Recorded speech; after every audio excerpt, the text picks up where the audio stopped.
I'd like to introduce a representative from Teach for America, which is an organization that has done and is doing a lot of good, promoting goodness in the world, and I'd like to, as in 1504, we've been supporting them for the last few years, and we'd like to continue to do that, so please. Hello, can you hear me? Thank you so much for this. I will take not 90 seconds. My name is Josh Bieber. Wow, hey now. All right, I feel positive. I was a Teach for America core member, and I now work for TFA. I do new site development.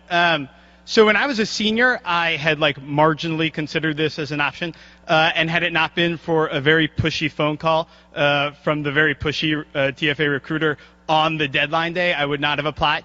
But I hesitantly took 2 hours, filled out the essays, and now owe that phone call for the best 2 years of my life, and truly the happiest. So if I have 60 seconds, there are just two things I would want people to know about TFA. I think you know what we are.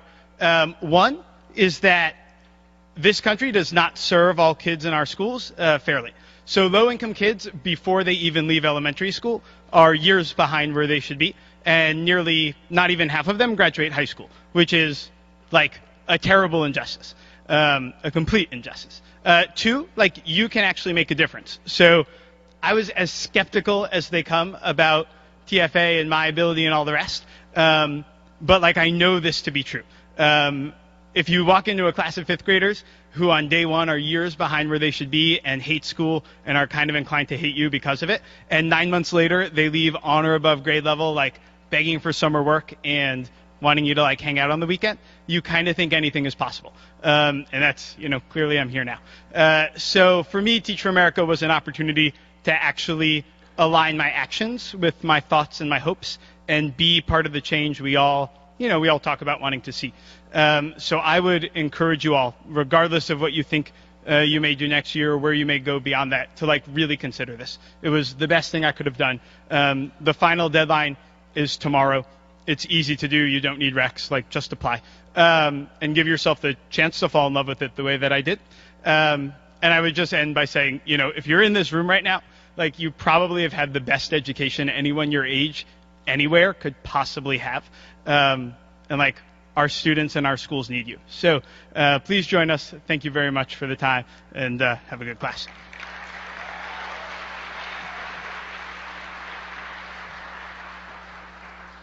Hi, everyone. Quickly, if there are any extension students or undergraduate students who were not able to make section this week, we have an open section tonight at 7:30. That'll be videotaped for the extension school. So if you are available and interested in attending that, please come see me after class. Thanks. Now, I'd like to introduce now two very dear friends and supporters of positive psychology who are doing arguably more than anyone else to disseminate the ideas of positive psychology in a rigorous and fun way. And I've asked them to give a brief presentation about the Masters of Applied Positive Psychology at UPenn, the only master's degree, well, the first master's degree in the world. There are a couple of others now. And they'll talk a little bit about, just for 15 minutes, about the masters before we jump into our material today, which hopefully will be exciting. So, James and Debbie, please.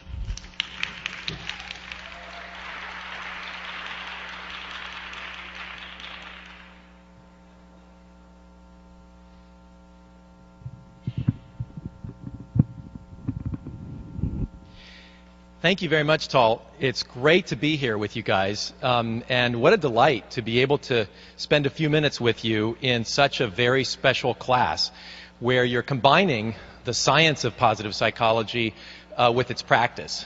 And of course, as you very quickly figured out, Tal is such a master teacher, somebody who's able to take complex ideas and make them simple without making them simplistic, and also making inspiring and making the presentation motivating so that we want to go out and apply the ideas that we're studying. I'm curious, how many of you here are interested in applying the science of positive psychology in your own personal lives? It's part of why you're here. Can I see your hands? Okay, great. How many of you are here because you're also potentially interested in applying the science of positive psychology in your future career decisions, like in your job and eventually? Okay, great, excellent. I hope you do just that. And for those of you who are interested in taking positive psychology, the study of positive psychology, deeper in a graduate level program for your own knowledge, but then also to be able to take what you're learning into your profession, we're delighted to be able to tell you a little bit about the Master of Applied Positive Psychology program at the University of Pennsylvania, and to talk a little bit about taking positive psychology from the classroom to the world. Now, as you know, positive psychology is just about 10 years old. It was started in 1998 when Marty Seligman was the president of the American Psychological Association, and positive psychology was one of his presidential initiatives. About 4 years ago, Marty Seligman started the Positive Psychology Center at the University of Pennsylvania.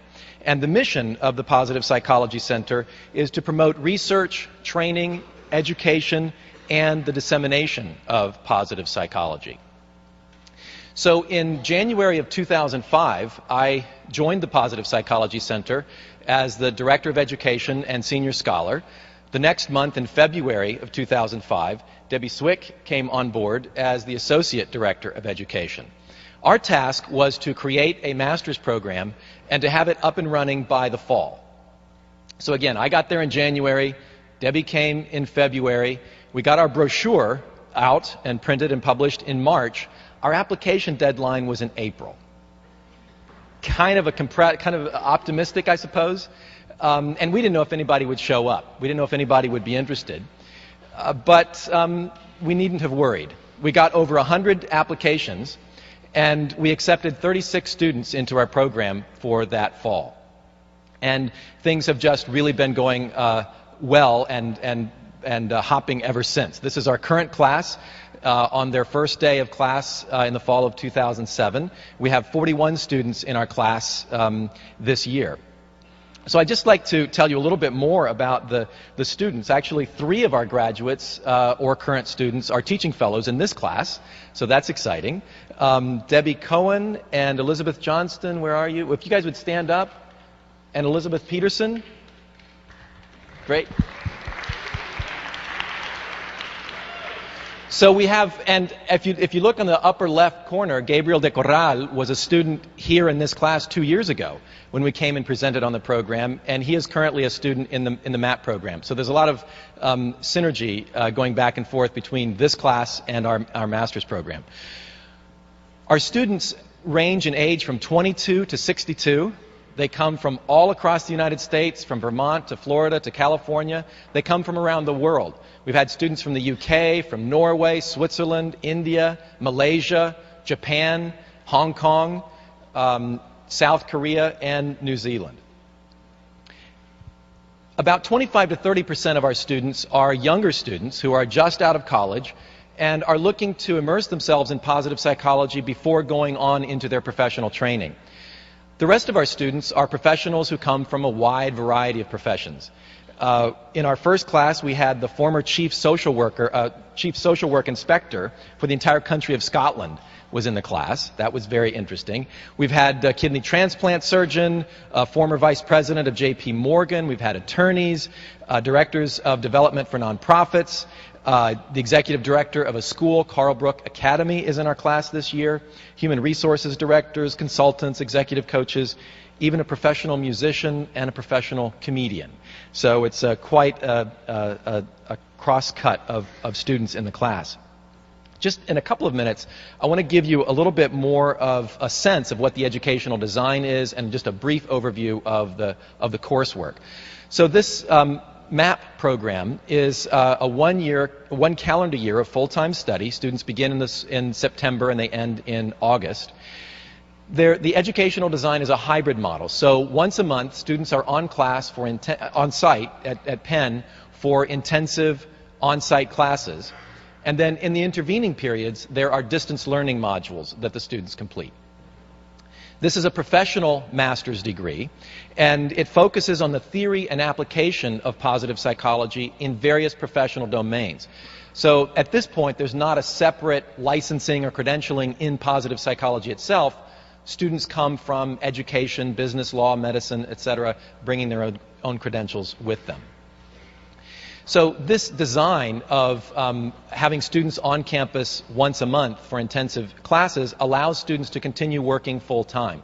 Now, I just said that the program was full-time, and you may be wondering, well, how can students work full-time and study full-time? Keep in mind this is a professional degree and an executive education model that's intended to be, it's designed for people who are themselves working full-time and still taking classes full-time. So most of our students continue in the work they've been doing, continue to work full-time while they come to our class. Another advantage of this model is that students aren't required to live in or near Philadelphia. Students can commute in from across the United States, and what has been a surprise and a pleasure to us, students have decided to commute in from as far away as Europe and Asia. So I don't know what your commute today was like to come to class, but some of our students come from as far away as South Korea and New Zealand every month to be a part of the positive psychology classes. So you can imagine that adds a real excitement and energy to the class and puts a little bit of pressure on the professors to make sure that we have something worth coming halfway around the world for. This enhances the educational experience, obviously, by increasing student diversity. We have students who are living abroad and coming in for the classes. And also we're able to tap into the expertise of professors, not just at the University of Pennsylvania, but also at other schools as well, so that we can bring in the very top leading researchers and practitioners of positive psychology. A brief overview of the schedule of on-site classes. In the fall of 2008, you can see there that there are 5 different intensive on-site weekends in the spring as well, with distance learning in the intervening times.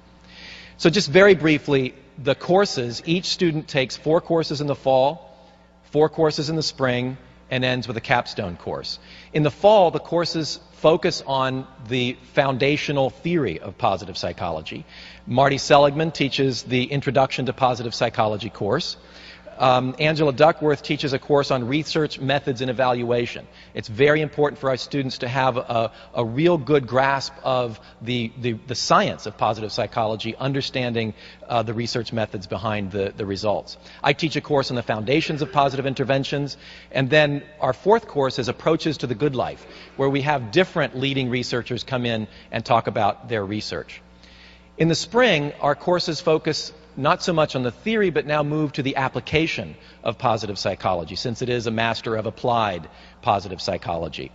I don't know if you've studied yet the Character Strengths and Virtues, the Values in Action classification spearheaded by Chris Peterson. If you haven't done that yet, I'm sure you shortly will. He himself comes in and teaches a course on the work that he has done. I teach a course on applied positive interventions, and we have a service learning component as a part of that class. Karen Rivich and Judy Zaltzberg-Levick teach a course on positive psychology and individuals. So this is how to use positive psychology relationally with other people, whether it's in a work environment or with friends or family.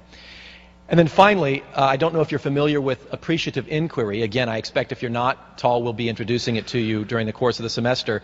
David Cooperrider is the leader of this field of inquiry, which basically takes positive psychology approaches into organizations and seeks to foster change at the level not just of individuals, but at the level of the whole. The final course that students take then is the Capstone Project, which happens over the summer. And this is an independent project where students are able to integrate what they've learned in their classes and take it a step forward in the direction in which they want to go in their own professional application of this. So we've had students do research, quantitative research or qualitative research. We've had students do literature reviews in a particular area of interest, book proposals for books they want to write, or workshop proposals and those kinds of things. So that's just a brief overview of the courses. Debbie's just going to take a couple of minutes to show you some pictures. There's been a lot of text in the last few minutes. Debbie will show you some pictures and tell you more about the classes. Debbie. Thanks. Thanks. This is good. Thank you. You heard about the courses from James, and I'm going to tell you a little bit about how they're set up and what they are. And this is a picture from Immersion Week. Immersion Week is when the very first time students meet together, they come for 5 days to Penn, and we have class from 8 to 5. And I know that sounds kind of crazy, but we have a lot of fun, as you can tell, and they stay engaged because we bring faculty in from all over the place, and this world-class faculty, they really have a chance to interact with these. The class is 41 students. They take all their courses together, and it's more a seminar than a lecture. So they really get to interact quite a bit, and then during breaks and during lunchtime, etc., they get to see these people that just have come in from various places. Another form of interaction that you get in the MAP program is with cohorts. Everyone is put in a cohort of about 3 to 5 people, and you'll do different projects with these people. You'll do a lot of things in distance learning. You'll communicate a lot with these people, and it just is another depth that you get when you get to work with people from all different places and all different demographics. And one of the things that we really try to use the capstone project for is a stepping stone into what you're going to do with your application. And many people have taken this and they have created workshops that they're doing. One person actually took the primer in positive psychology and she translated it into Japanese, and she's getting it published. And that was quite a project for her. And other people have published in scholarly journals their capstone work, and people get to give presentations, and this is a photo of someone giving a presentation at the Positive Psychology Summit. And so there's a lot of different things that students do as we bring them through the program, as we give them a solid foundation, and then we help them to start applying this and move towards that.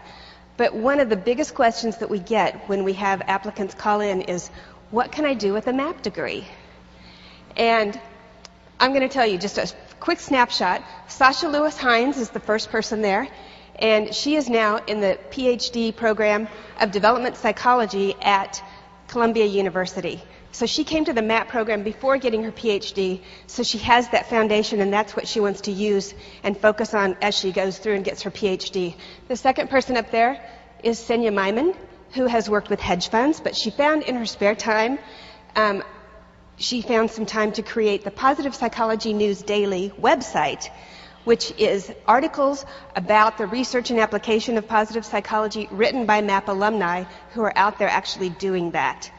And another thing that she's been able to do, along with a lot of other MAP alumni, has been involved in trainings and been involved in projects that have come through the Positive Psychology Center.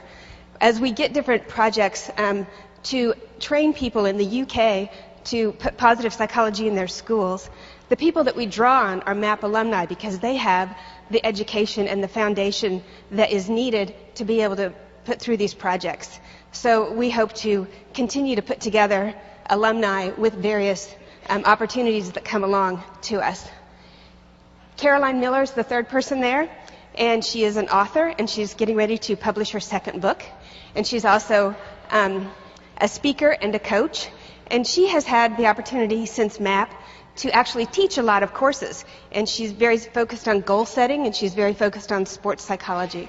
So this has really expanded what she's been able to do. And not all of our students are Harvard graduates, but these 3 actually happen to be the Harvard graduates. So it's very interesting to see that little snapshot. And we hope that we have many more Harvard graduates coming to our program. So, James, you want to finish up here? Thank you very much, Debbie. So our presentation is entitled From the Classroom to the World, and certainly the MAP program is one way of taking positive psychology from the classroom to the world. Just wanted to mention very briefly another opportunity. We have just started the International Positive Psychology Association. And this is it's going to be a major international organization to help facilitate communication and collaboration among researchers and practitioners of positive psychology. Here is a picture that was taken at the first Board of Directors meeting that happened in October. Not pictured here is Tall, who is a member of the Board of Directors, as are a number of other leading positive psychologists from the United States and around the world. There's a special student membership, so I encourage you to check out the International Positive Psychology Association at www.ipanetwork.org and join to stay abreast of the latest developments in the field of positive psychology. I wish we had time for your questions, but I know Tal has a lot of great stuff for you today, so we'll move along. Just want to let you know that there will be an information session this afternoon from 3 to 4:30 in Harvard Hall, room 103. So we'd love to see any of those of you who are interested to stop by and talk with us, and we'll be able to talk in more detail about the specific questions that you might have at that point. We'll also be here for a few minutes after class. We have some brochures with us. We'd love you to take a brochure if you're interested. There's always more information can be found on our website at pennpositivepsych.org, or you can email us at the address listed. So we hope to see a lot of you at the MAP program sooner or later. And in the meantime, wish you a very successful semester as you dig into the science of positive psychology and put it into practice in your own lives, and think about how to take positive psychology from the classroom to the world.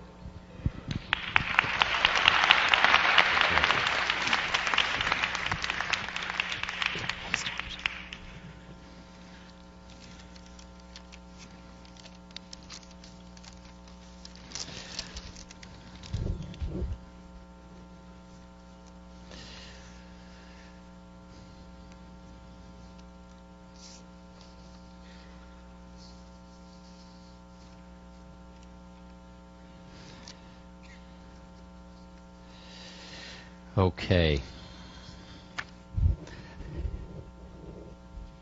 No, it's such a privilege to be a part of MAP, because what you have there in a year is all the top people from the field. So many of the people that we'll talk about, whether it's Barbara Fredrickson, whom we'll talk about in a few minutes, whether it's David Cooper-Ryder, whom we'll talk about, whether it's Marty Seligman, of course, will come there and present to you, and you'll be spending quality time in small groups with them. Real privilege. So what I want to do today is finish up. I want to finish up on the basic premises. Second.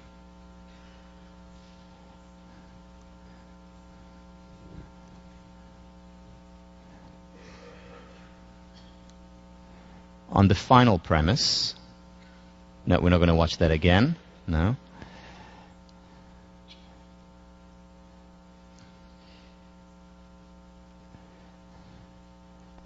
Or that. Here we go. The final and fifth premise is an important one. It's a philosophical one, but one that I wanted to introduce at the beginning of the course so that you understand where I'm coming from, where this course is coming from. Because many people say, okay, so happiness is important, we seek it, we have, declarations, national declarations, individual declarations of how important it is for us, but that doesn't mean that it is important. Or the fact that it is important doesn't mean that we ought to do it. My argument here is that not only is it important, it also ought to be important. So first about the is. Happiness, whether we like it or not, whether it's consciously, subconsciously, whether it's explicit or implicit, for most people, not all, but for most people, it is the highest end. And again, we have constitutions safeguarding our pursuit of happiness. We spend a lot of effort, a lot of time thinking about it, for ourselves as well as for others. Aristotle, over 2,000 years ago, happiness is the meaning and purpose of life, the whole aim and end of human existence. William James, in 1890, or in The Varieties of Religious Experiences, writes, if we were to ask the question, what is human life's chief concern, one of the answers we should receive would be, it is happiness. How to gain, how to keep, how to recover happiness is in fact for most men at all times, the secret motive of all they do and of all they are willing to endure. Now, you may have heard of William James. He's named after a building here. And he talked about this over 100 years ago, Aristotle over 2,000 years ago, and it's not just peculiar to the West. The Dalai Lama, whether one believes in religion or not, whether one believes in this religion or that religion, the very purpose of our life is happiness. The very motion of our life is towards happiness. So it is important for people, again, whether it's conscious, subconscious, explicit, or implicit. The question, though, is the fact that it is important, should it be important? What about the moral dimension of happiness? I mean, there are so many other things happening, so many important things to do in the world. Why should we have happiness as our highest end, as our chief concern, as that which determines the motion of our life? In other words, what's good about well-being? What's good about positive emotions? And there's a lot of research to answer this question. But before the research, it feels good to feel good. Think about it. Internalize it. You know, this is Aristotle's law of identity. A is A. It feels good to feel good. And that in and of itself is justification. Why not feel good if we can feel good? So the burden of proof for why happiness is not important may be on the people who would argue otherwise, and we'll talk about that argument later. But the first key issue is that it's a good in and of itself, almost needs no justification. However, beyond just feeling good, happiness also contributes to our life, to our relationships. It contributes to other people. This is research done by Barbara Fredrickson, one of the faculty members who teaches at UPenn. You saw a picture of her up there. What Barbara Fredrickson says is that positive emotions have an evolutionary reason, that they have a purpose beyond just making us feel good. For example, they help us think beyond what we're thinking right now, broaden our thinking. They help us build relationships. They help us build capacities. Remember, one of the key concepts in this course is that positive emotions, positive psychology as a field as a whole, is about building capacities. And the two analogies that we used was strengthening our immune system or a stronger, quote-unquote, psychological engine that has the capacity to endure more, not just from the negative to the zero, but also from the zero to the positive. So this is Barbara Fredrickson, and let me quote extensively from her article, which I believe you're reading for this week. We should work to cultivate positive emotions in ourselves and in those around us, not just as end states in themselves, but also as a means to achieving psychological growth and improved psychological and physical health over time. I call this the broaden and build theory of positive emotions, because positive emotions appear to broaden people's momentary thought action repertoires and build their enduring personal resources.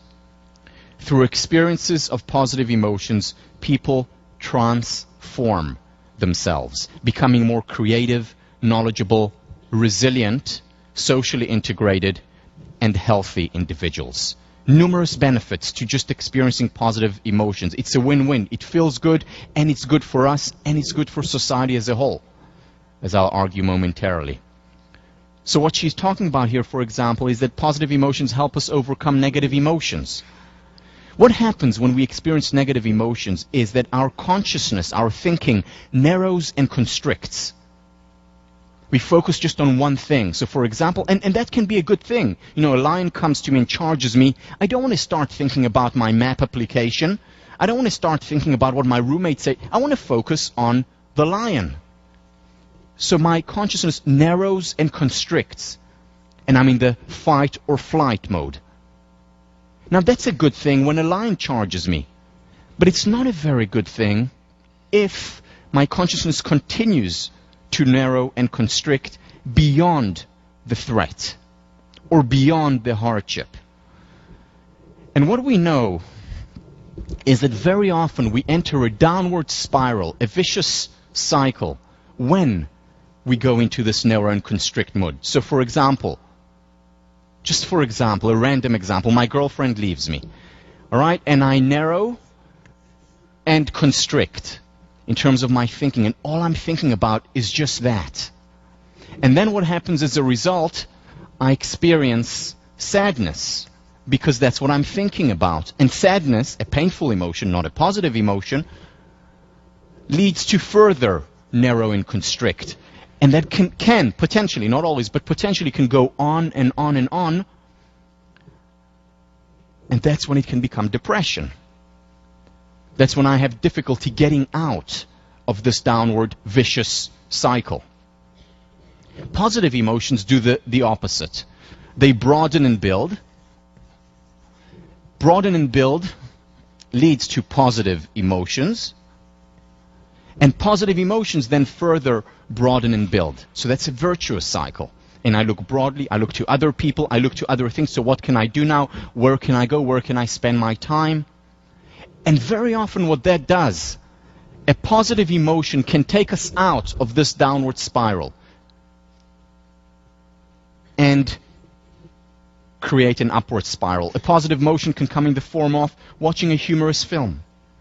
It can come in the form of a few deep breaths, and we'll talk about deep breathing when we talk about mind-body. A positive emotion can come in the form of an interaction with a friend, a pleasant one.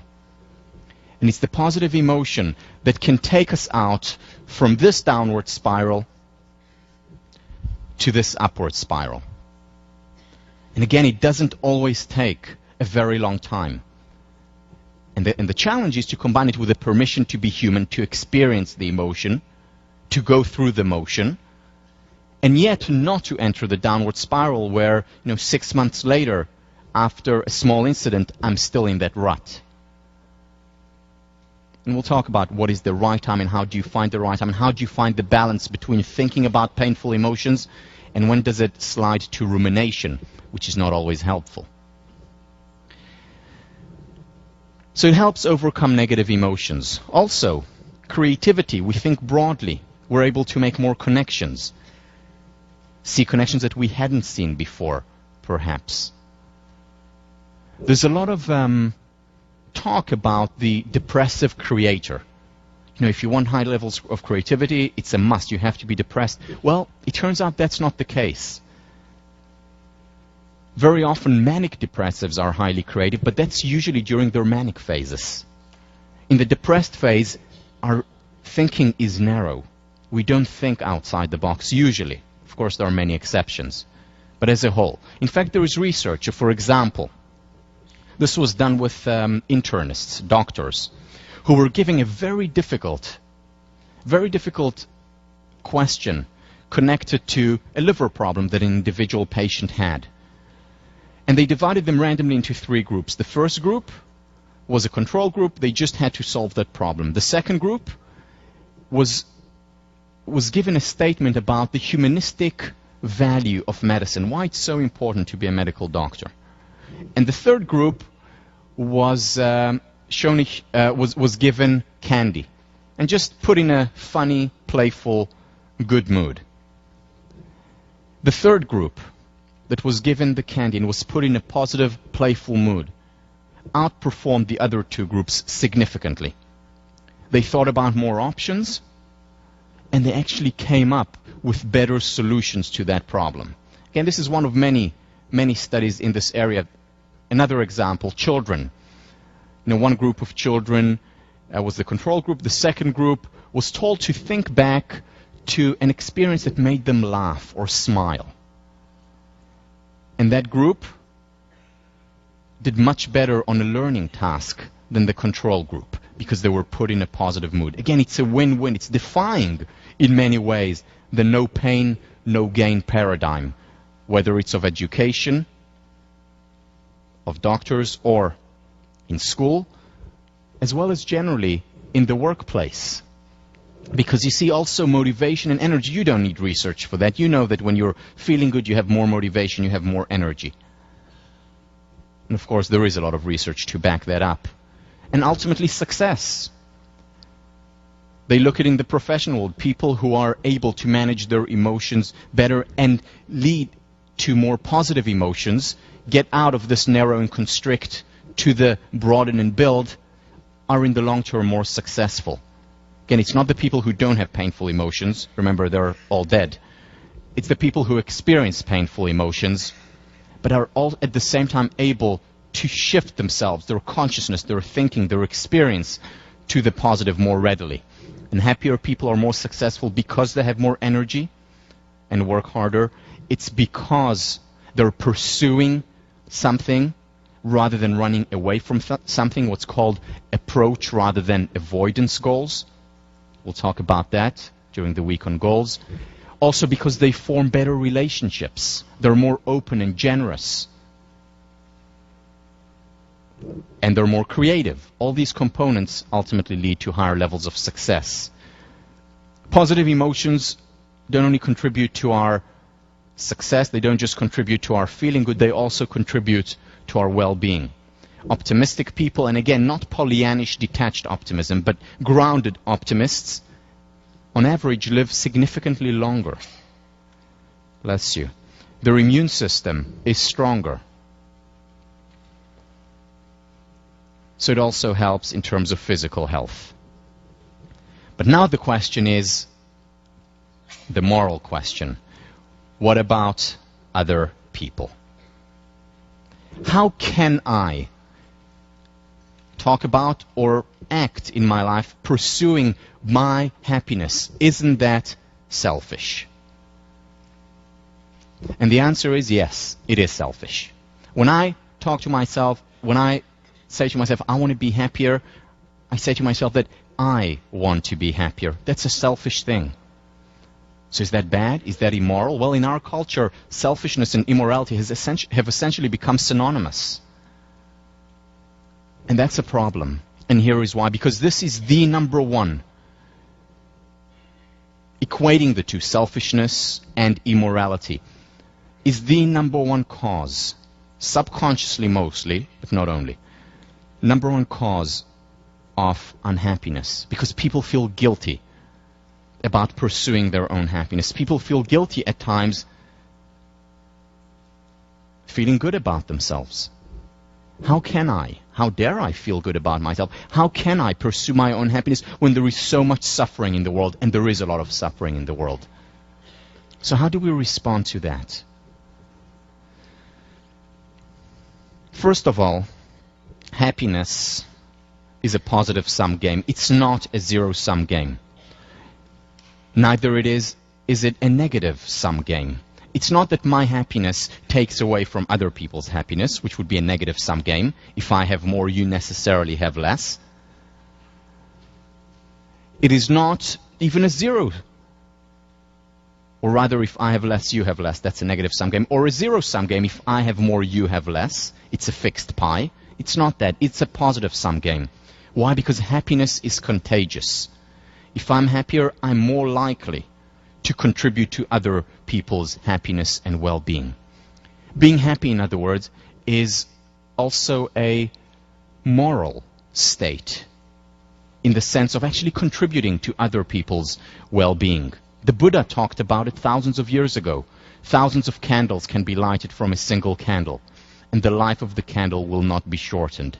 Happiness never decreases by being shared. It's like passing on light.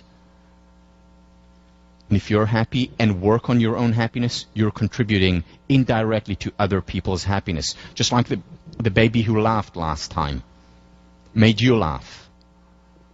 It's contagious. Generally, people who work on their happiness, again, not people who experience a constant high, they would have real difficulty having relationships, since they're dead. But generally people, those of us who are alive, who work on our happiness, who experience the vicissitudes of life, the ups and downs, but overall work on our happiness and become happier and happier, have better relationships, more generous, more accepting of other people, more tolerant of other people, as well as of themselves. There's a lot of research to show that helping ourselves, in other words, working on our happiness, contributing to our well-being, leads us to also be more generous and benevolent toward others. This is research by one of the leading researchers, one of the first researchers in the area of positive emotions, Alice Eisen. And she showed time and again how feeling good is good for us and good for others. And it works the other way as well. This is the wonderful thing about happiness. It works the other way as well, because helping others also helps ourselves. Remember your task for this week, those of you who have already read it. It's to commit above and beyond what you usually commit, 5 extra acts of kindness during one day. 5 extra acts of kindness. This is research done by Sonia Lyubomirsky. I mentioned her book on the first class, The How of Happiness. She's done fantastic work showing how people who help, whether it's helping 5 extra acts during the week, it can be more, doesn't have to be restricted to 5, or people who help 5 extra acts during one day, it actually contributes to their well-being. So helping others is also helping ourselves. One of the things that I say, and only half in jest, is that I know of no more selfish act than a benevolent act. And again, only half in jest, because the two are interconnected. And there is a self-reinforcing loop between the two, where helping others helps ourselves, and helping ourselves in turn helps others. And rather than looking at it as selfish, and some people may feel dis-ease with it, rather though as looking at it as selfish, i.e. equal immoral, we should look at it as something that is so wonderful about our nature, a part of our nature that we should celebrate. The fact that our happiness is tied to others, the fact that we're tied to others in a web of empathy, that's a wonderful thing about human nature. A thing that we need to celebrate much more than we are doing already. Because remember, if we don't celebrate it, if we don't appreciate that part of our nature will depreciate. To appreciate has 2 meanings, as we talked about. 1 is to say thank you for something, and 2 is to grow. If we appreciate the good in our nature, in our inclinations, if we appreciate that part of our nature, it will appreciate and we will have more of it. If we look down on it and say, it's a terrible thing that I just derived benefit from helping other people, then that part of our nature will depreciate over time. For your readings, you're reading one of the meditations in my book where I talk about it a little bit more in length and also give it the philosophical foundation. Because in many ways this goes against Kantian thinking that has been so dominant in our 20th and 21st century thinking about morality. It feels good to feel good. It also contributes to others to feel good.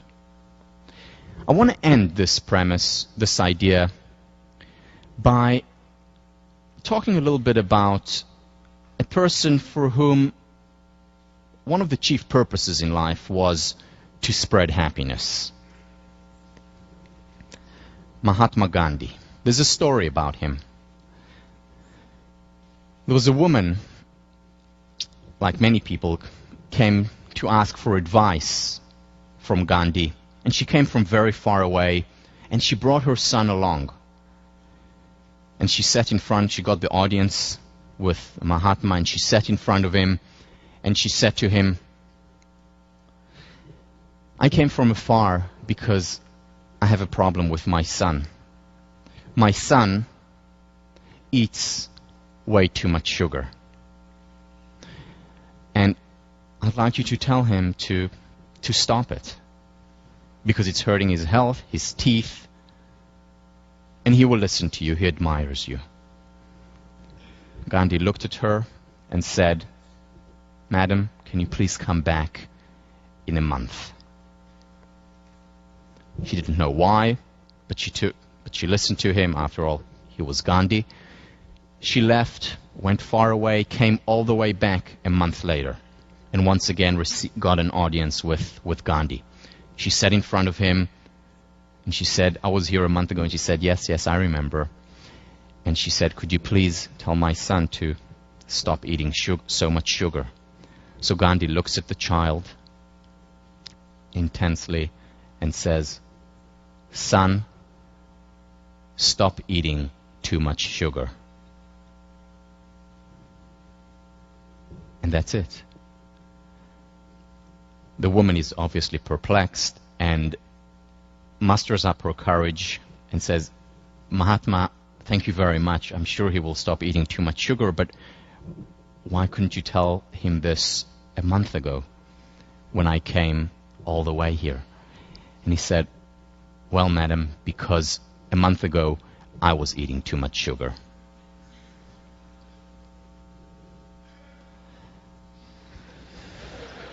Yeah, I know it's a very sophisticated joke. It takes a while, but I'm glad you got it. One of the things that Gandhi said that he talked about, and this is from his wonderful autobiography, My Experiments with Truth, be the change you want to see in the world. Be the change you want to see in the world. This is how you bring about change. I want to do a quick exercise with you. This is a tough exercise, especially for guys, but please bear with me. So, if you don't feel comfortable doing it, don't do it. What I'd like you to do now is the following. Take your thumb and your middle finger and create as much as possible a 90-degree angle. May hurt a little bit, but try as much as possible to create a 90-degree angle. Okay, watch me just like this, okay? 90-degree angle. Now, take these two fingers, the middle finger and the thumb, and as much as possible from that 90-degree angle, create a circle. Again, this is more difficult for men than for women, less flexible. Create a circle so that it looks like, like a rabbit, if you would have on the show. Middle finger, exactly, middle finger and your thumb. All right, just watch me. Like this, as much as possible. It's not perfectly round, but as much as possible. Now, take that circle that you have just created. Can you see that circle? Take that circle and put it on your cheek. Your other cheek. Cheek. All right, this could also take a while, but most people, from what I see, put it on their chin. Now, I said it very clearly, cheek, but you see, here is the thing. People mostly do what you do rather than what you say. Oh. So, remember that, because I don't think there is anyone in this room who would tell me now, my goal in life, my objective is to make people miserable. I really want to do that. I want everyone to be miserable in the world. There's not one person here who would actually say that, I hope. So most of us here, whatever we do in our lives, now and in the future, are idealists. We want to do good in the world. We want to spread happiness. But remember, people do what you do, not what you say. So you may want to spread happiness through your words, but ultimately the best way, the optimal way of spreading happiness is to work on your own happiness, because then you're leading by example. That applies to leadership. The most important thing about leadership is not what you say, it's what you do. The most important thing about parenting is not how much you tell your child honesty is important, but rather how honest you are. If you want to spread happiness, be the change you want to see in the world, by example.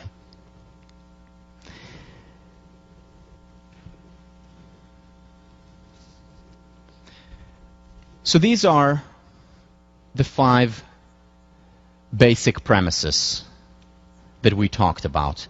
They form the foundation of the course. And what we're going to do over the next couple of months is expand on these. Most importantly, see how we can take the research, the rigor, and apply it to our lives. So let me move on now to the next lecture.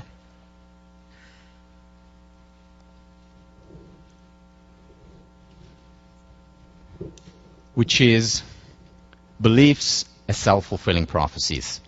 This, I must say, this topic ignited my imagination when I was a kid, when I thought about it, when I was an athlete. And that's when I understood the power of the mind. And that's what piqued my interest in psychology. And I want to start with a story, a specific story that in many ways I can see it as the first story, psychological story that I heard, or the story that I heard that brought home to me the message of how important psychology is to well-being and to success. And success as a 14-year-old squash player was the most important thing in my life. And the story is of Roger Bannister. Just so I get a show of hands, how many people have heard of Roger Bannister? Okay, a handful. So, those of you who have can hear it again. Roger Bannister was a runner. He ran the mile. And until 1954, running the mile in under 4 minutes was considered impossible. In fact, doctors proved that 4 minutes for the mile was the limit of human ability. Physiologists ran tests proving scientifically that the limit of human ability was running the mile in 4 minutes. You could not go below that. And runners proved, the doctors and the scientists proved that they were right, and ran the mile in 4 minutes and 2 seconds, 4 minutes and 1 second, but no runner could run the mile in under 4 minutes, ever since the mile was actually timed, or they started to time runs. It was impossible. Doctors, scientists showed, runners, athletes, the top ones in the world, proved that the doctors were right. And then came along Roger Bannister. Roger Bannister said, it is possible to run the 4 minutes, and in fact, I'm going to do it. Now, when he said it, he was a medical doctor at Oxford University. He was a good runner, top runner, but nowhere near the 4-minute mark. His best time was 4 minutes and 12 seconds. And of course, no one took him seriously. But Roger Bannister continued to train and work hard, not harder than the rest of the runners, but as hard as the top runners in the world, and he did get better. In fact, he broke the 4 minute and 10 seconds mark, 4 minutes and 5 seconds mark, and then he got to 4 minutes and 2 seconds and stopped, like everyone else. Could not go below the 4 minutes and 2 seconds, so he wasn't even the best runner in the world, but among the best. But he continued to say, it is possible. There is no human limitation on that. We can run the mile in under 4 minutes. And he continued to say it, continued to train, to no avail, for years. Until 1954. On the 6th of May, 1954, on his home turf at Oxford University, Roger Bannister ran the mile in 3 minutes and 59 seconds. Sensation. Front page news all over the world. Science defied. Doctors defied. The impossible made possible. It became known as the Dream Mile. Now listen to this. For decades, ever since the mile was timed, no one broke the 4-minute barrier. It was considered impossible. And then on the 6th of May, Roger Bannister does it. 6 weeks later, John Landy, an Australian runner, runs the mile in 3 minutes, 57.9 seconds. The following year, 1955, 37 runners run the mile in under 4 minutes. 1956, over 300 runners break the 4-minute barrier. Now, what happened? Was it that they suddenly started to train harder? Of course not. Was it new technologies, new shoes? It wasn't. It was the mind. Look how powerful the mind is. It wasn't the fact that they were running that time and they said, oops, we're over the speed limit, let's slow down a little bit. Not at all. They were trying their hardest, their utmost. And yet the subconscious mind limited them, prevented them from breaking that barrier. That happened to be not a physical barrier, as the doctors and physiologists and scientists had claimed. It was a mental barrier. And what Roger Bannister did was break down the fort, the mental, psychological fort. Beliefs are self-fulfilling prophecies.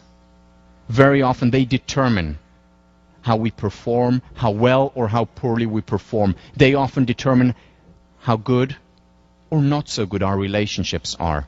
They're the number one predictor of life success as well as well-being, as we'll talk about. So what we're going to talk about today and next time is how beliefs shape reality. How it works, what is the mechanism, the science behind the power of the mind. Because in many ways this sounds like mysticism. And part of it is mystical, still not understandable, but we're going to talk about, as much as we know, why it works and how it works. There's unfortunately a lot of misunderstanding about optimism. Because the self-help movement in many ways is about telling us how it's all about the power of the mind. We'll talk about Think and Grow Rich, the book. We'll talk about The Secret, which is about creating our reality through our thoughts. And there's some truth to these, but only some truth. We're going to bridge Ivory Tower and Main Street and show the science and also the danger behind that belief. Most importantly, how do we apply it? How do we enhance the belief we have in ourselves? If there is such high correlation, and there is very high correlation in predictive power to a sense of hope, to a sense of optimism, to beliefs, if they so much determine our outcome on the athletic field, in the workplace, in a relationship, if it matters so much, then how can we raise our beliefs? And we'll talk about work by Bandura on self-efficacy, work by Nathaniel Brandon on self-esteem. How we can make a dream into reality.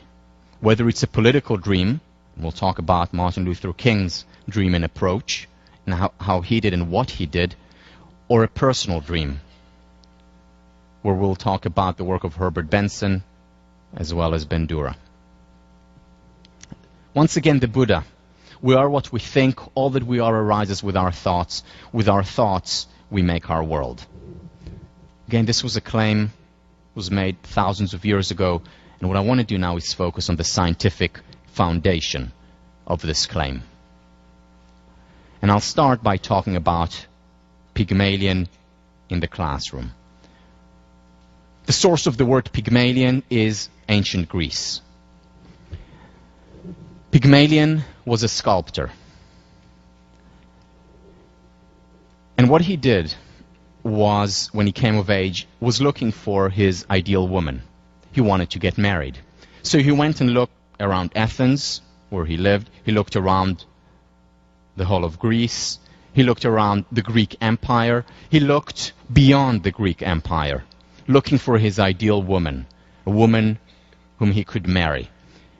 And he couldn't find her, no matter where he looked. I mean, it's understandable. This was before 1879, which is when Radcliffe was founded, and long before Harvard became co-ed. So he couldn't find his ideal woman, and he went back to Athens, and that said to himself, well, instead of finding that ideal woman, I will create a sculpture, as he was a sculptor. I will create a sculpture in her image. And he created that sculpture, and when he looked at her, he was so overwhelmed with emotion and sadness that he couldn't find her, that he began to cry. And then Zeus, Athena, and especially Aphrodite, looking down on him, took mercy and brought the statue to life. And of course, they lived happily ever after. So this is the source of the word Pygmalion. Pygmalion was then taken by George Bernard Shaw, who created a play based on a similar idea, which was later made into a musical, My Fair Lady. And the idea here is how Higgins, doctor of linguistics, took a flower girl and molded her, in a sense, into being royalty. What, of course, happened throughout the story was that she molded him more and transformed him. Fascinating story, and a very important story at the time, because it challenged the whole class system, that people are born into a certain place and cannot and should not be moved. So a very important play at that time, as well as today, about Pygmalion and how people can be changed, can be transformed. In the 1960s, Robert Rosenthal, who was the head of our department for many years, he's now at UC Riverside, took this idea of Pygmalion and applied it in the classroom. Here is what he did. Rosenthal went into a group of random schools. And what he did there was went to the students, had them take a test, and then go to their teachers after and tell the teachers, your students just took a new test that was devised, a new academic test, which is called the Fast Spurters test. What that means is that we identified students who are going to take a big leap, intellectual leap forward in this coming year, a spurt forward in this coming year. In other words, what he was saying, it identifies the students with the highest potential. And what he found then was when he told these students, the teachers, or what he told these teachers was that, you know, this is just an FYI. You cannot tell the students this. We don't want any discrimination in your school. But just so you know, these are your fast spurters. It's a new test, newly devised. Just so you know. Unbeknownst to the teacher, the actual test that was given those students was a regular off-the-shelf IQ test. Also unbeknownst to the teachers was that these students' names, who were deemed fast spurters, highest potential students, were literally randomly picked out of a hat. So these were regular students, like all other students, but the teachers thought they were fast spurters. Robert Rosenthal leaves the school, comes back in at the end of the year. And here is what he finds. He looks at their English scores. The fast spurters improved significantly more than any of the other students.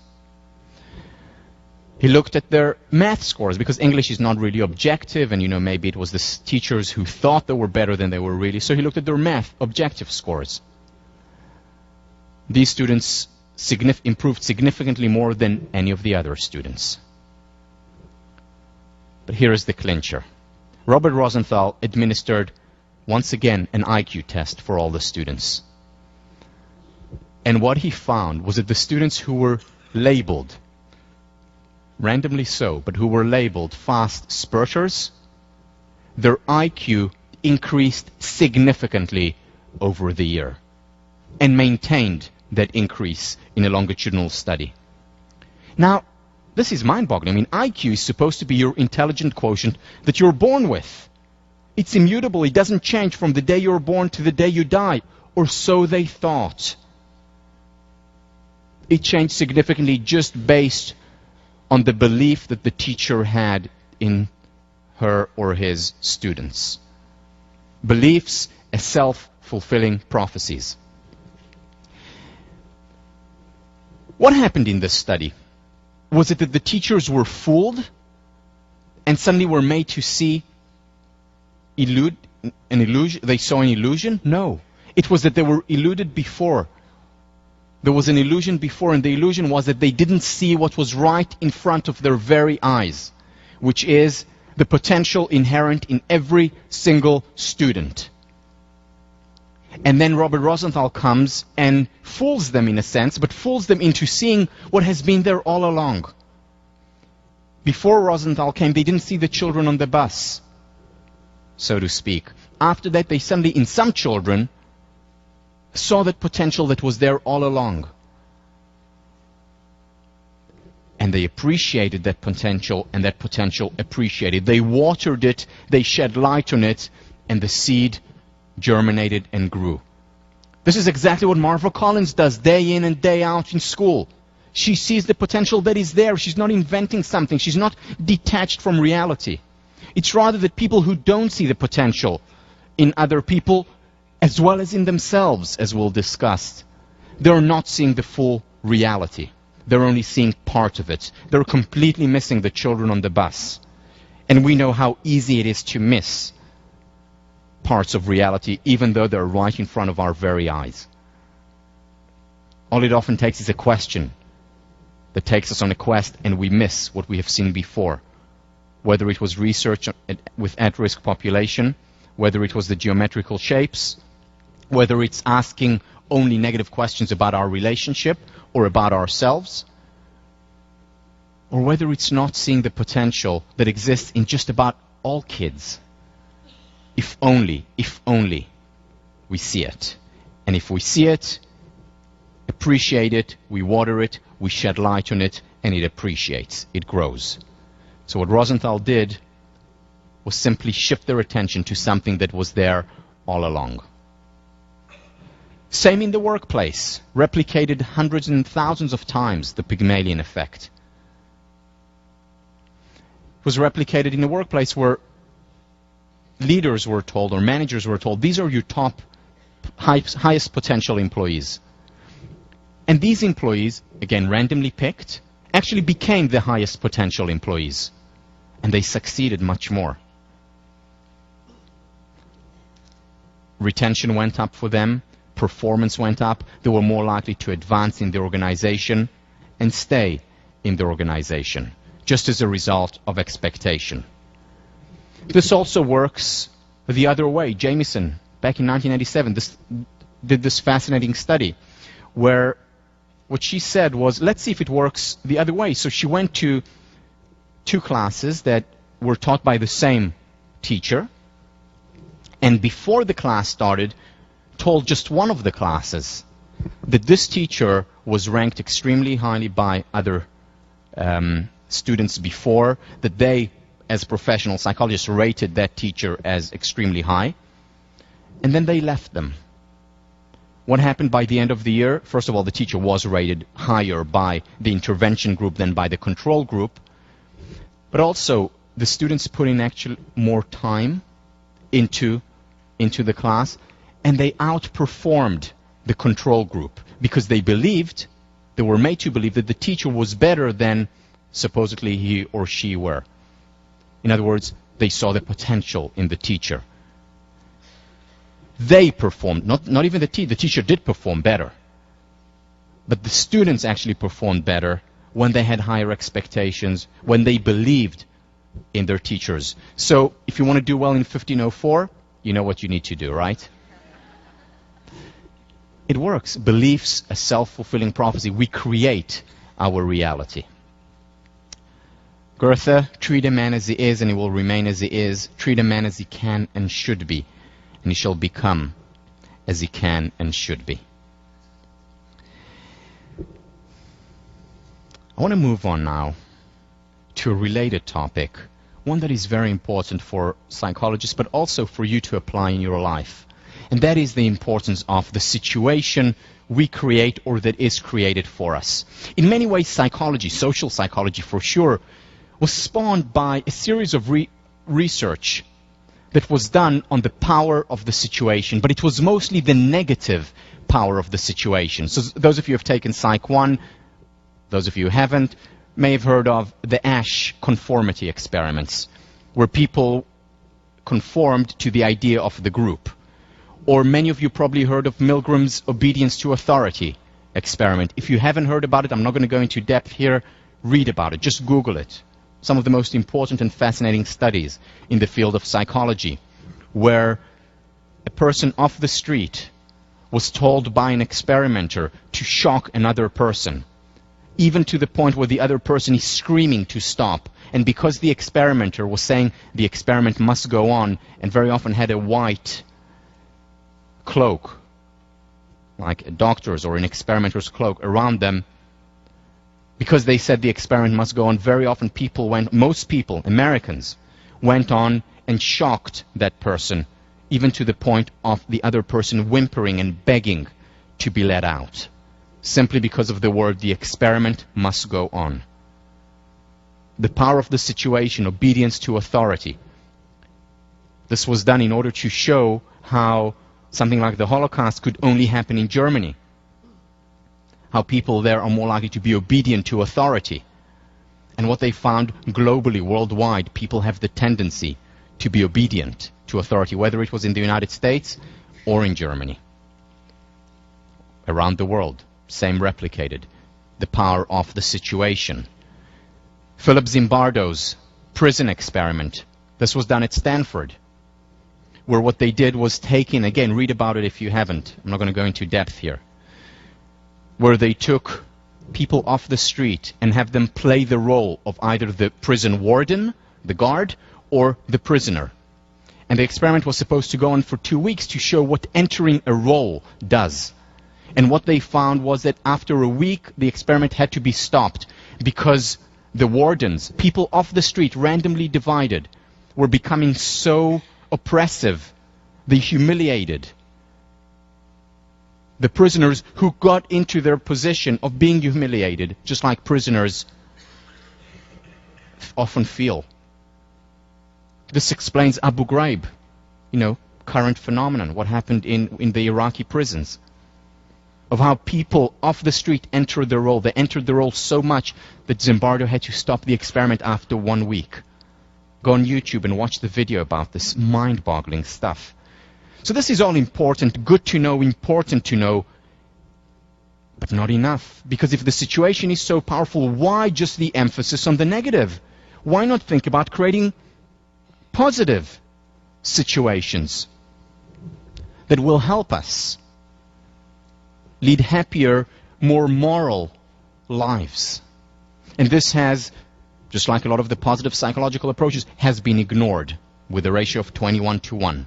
So let me share with you just a couple of studies in this area, both of them done by our very own Ellen Langer. This, by the way, the study that I'm going to share now is going to be the backbone of a movie coming out about Professor Langer, person who's going to play Ellen Langer. She's the first female tenured professor in the psychology department. The person who's going to play Langer is Jennifer Aniston. And the movie is coming out hopefully in a year. But it's about this experiment that I'm going to share with you now. So this was done in 1979. Here is what Langer did.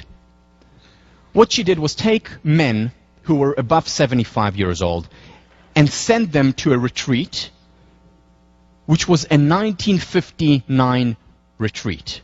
Meaning, even though this was 1979, the music was from 1959. The magazines that they read, that they were all around, were 1959. The daily newspapers were 1959. Everything was 1959. Even they had to go into the role, just like in Zimbardo, they had to play the role of 1959, as if they were 20 years younger. Now, of course, it was a psychological experiment. They had all these different measures taken before, after. And here is what they found. 1 week retreat. At the end of the week,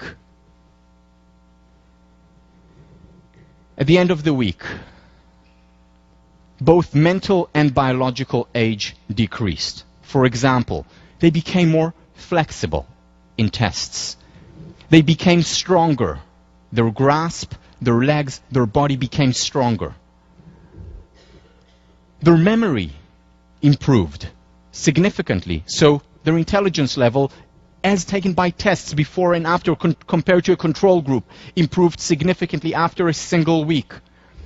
She measured the distance between the bones in the fingers, because when we get older, the space becomes smaller, they become tighter. The length after a week increased in their fingers. They became happier.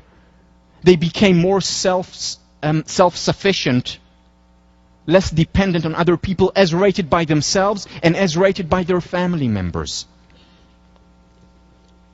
They became healthier. Their eyesight and hearing improved significantly in as little as a week, just because they entered a powerful, positive situation, which goes against a lot of the stereotypes and the prejudices that they encounter in the outside world. So just by quote-unquote acting a certain role, they became that role, just like Zimbardo's prisoners became their role in as little as a week. Another study that she did, and this is reported in her book, Mindfulness, which I highly recommend. She took in and tested people's eyesight. And she gave them a normal eyesight chart, measured them, wrote down their performance. And then she took the exact same people, this time put them in pilot's overalls, and at the same time put them in a flight simulator and showed them the exact same eye chart. Same distance, same eye chart. The only difference being they're sitting in a flight simulator and they're wearing pilot's overalls. They were sitting there looking at the eye chart, and again she ran the eye tests. 40% of participants' eyesight improved significantly as a result of just changing the situation. Same distance, same chart, same everything. Different situation. The question is, how do we create a positive situation?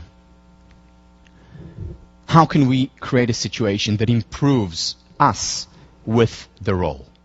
And I want to share with you a couple of studies. I'll share one study and then another later about the environment. First of all, the work of Baj. Priming is when we have subconscious or conscious priming. For example, you're looking at a screen, and for just a few milliseconds, a word appears, and that word primes you. And there's a lot of research on how it can prime you negatively with stereotypes, for example, with prejudices, or positively, but not enough on positively. So here is a study done by Baj, where he primed people with words associated with old. So for example, words such as old, words such as stick, word such as, like a old person stick, words such as Florida. Really, that's one of the words he primed people with. So he primed people with quote-unquote old words, and then he had them take, compared to a control group, an intelligence test and a memory test. The memory of the people who were primed with quote-unquote old words, they performed worse than the control group. Second, he looked at these people and measured how fast they walked from where the experiment was to the elevator. And also had blind evaluators, people who didn't know which condition they were in, evaluate how they were walking. So the people who were primed with old actually walked more stooped than the other people, and they walked significantly slower toward the elevator, not knowing that they were primed with old words. They walked slower toward the elevator than the people who were not primed with these old words. Subconscious completely. And then he did the same thing, priming people with words related to achievement. The people who were primed subconsciously with words related to achievement did better on tests than control group. Their memory improved, and they persisted more on difficult tasks. And the question is, and the thing that I'll talk about next time, is how can we create consciously and subconsciously a positive environment where we actually can take out the most moral, most successful self, to appreciate that self, to help the environment bring out the best in us. Next time.